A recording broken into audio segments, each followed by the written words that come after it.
Hello everyone, this is Dr. Uma Megeshwari. Today I am going to discuss about internationally accepted rights of the child. As we all know, children are born with the fundamental rights, right? According to the country, the children's right may be varied, but some rights of the children are accepted by all the nations of the world. Those rights are called the internationally accepted rights of the child. Okay, so how it is started? First of all, in 20th November 1959, United Nations General Assembly conducted one meeting. In that meeting, they were accepted that children are a human being. They have rights to develop physically, mentally, socially, morally and spiritually with freedom and dignity. So after that, they have declared some rights. Those rights are called internationally accepted rights of the child. And after the declaration of the rights, universally or internationally, it is accepted by various countries. Next, we'll see about the content of the declaration of the rights of the child.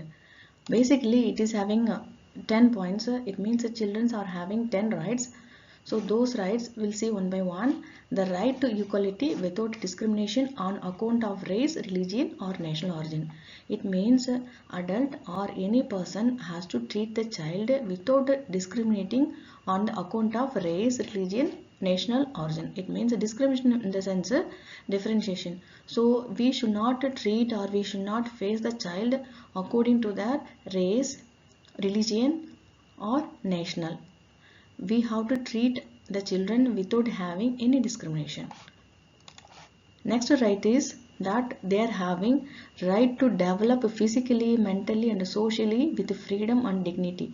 It means children are having complete right. They supposed to grow physically, mentally and social well-being. Also they should have freedom and dignity.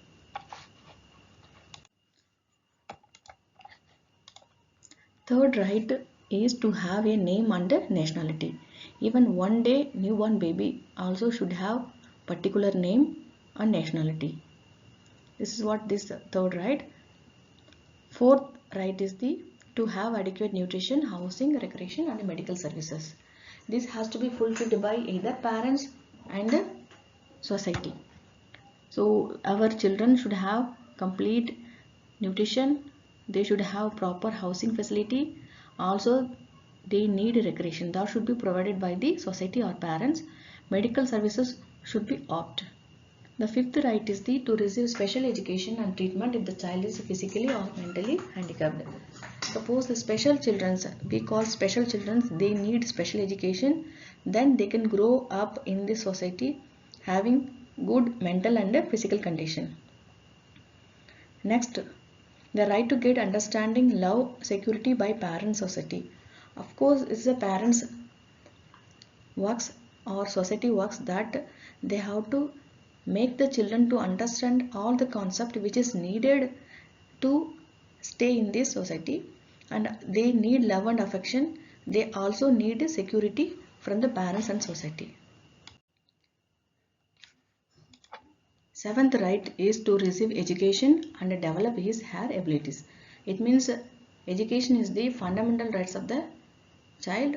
They should have or receive proper education, then they can develop his or her abilities properly.